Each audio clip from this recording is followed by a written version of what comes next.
This is a review for the Espresso Milano R58 made by Rocket. It's a dual boiler, handcrafted in Italy, and it's paired up with the Matzer ELT Mini grinder. Overall, the machine is a classic design. That's up to most users' taste. I really liked the classic design. For the hardware and craftsmanship, I'd give it above average for sure. I've had no issues with the quality of the machine at this point. I've pulled 2,300 shots through it, and I've owned it for 3 years at this point. There's only some very minor drawbacks, which I'll get into here.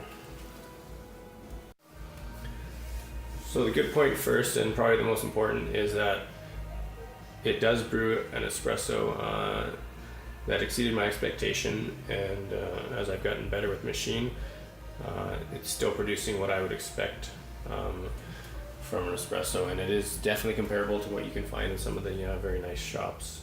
I'm using Social Coffee from Ontario, and I've been very happy with them. I've gone to different places, North 49th Parallel, Intelligentsia, etc., but I always go back to them for their great shipping, fast and free basically, and I always get a very standard quality in the bag. So let's talk about some of the deficiencies of this machine, but more possibly in general the deficiencies created by using a 120 volt instead of a 240 volt. Basically that means that only one boiler can run at a time. So there's these dual boilers. In the ads they say that they'll brew and steam at the same time, but that's just not possible. The boilers aren't big enough. They don't have enough steam in them to brew or to froth the milk you require while brewing the espresso you want. So we'll start with the steam boiler on this one. There are of course workarounds, and they're very simple workarounds. I have no issues with how to run this machine so that it works well. Just know that you can't brew and steam at the same time.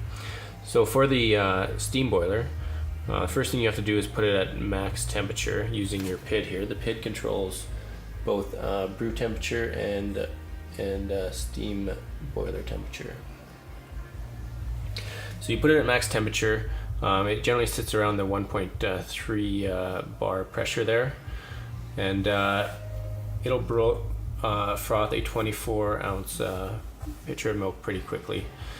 The one thing you have to do to make sure that it is going to do that effectively is first of all make sure that after your brew cycle, what you see here, the brew boiler is always on the PID.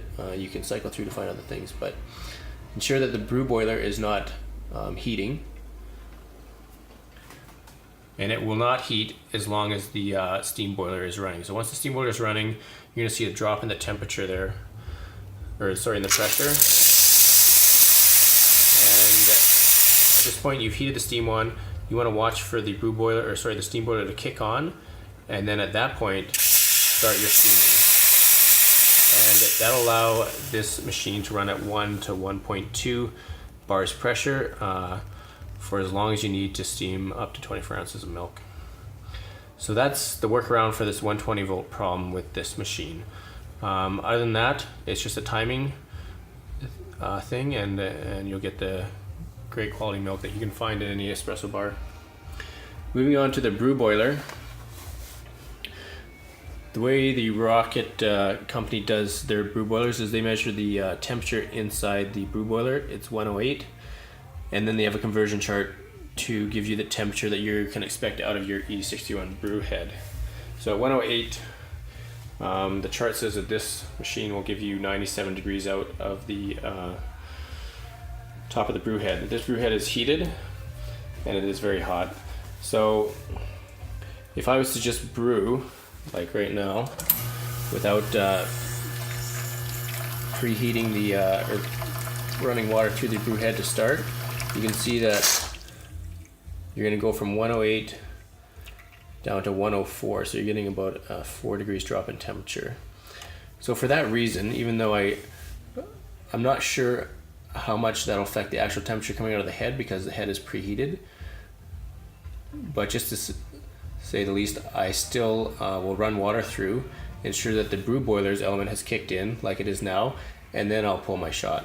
That way I know that the parameters I want are at least on paper, showing what I want.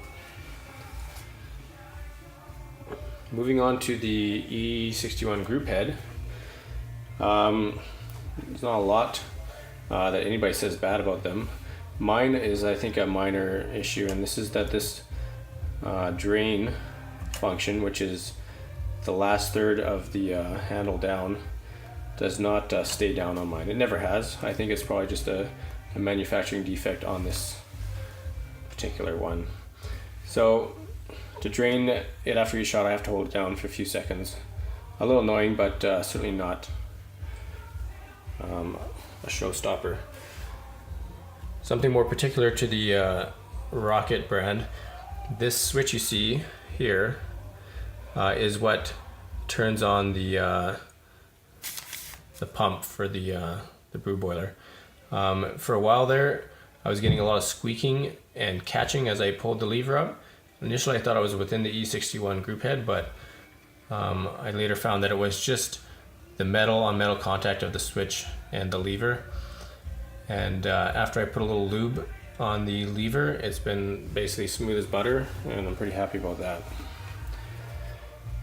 The other thing that a lot of people are concerned about are the valves on these machines, and Rocket has obviously put in some very industrial or commercial valves on this machine, and to this date, 3 years later, they're still very smooth. They don't leak and they don't squeak.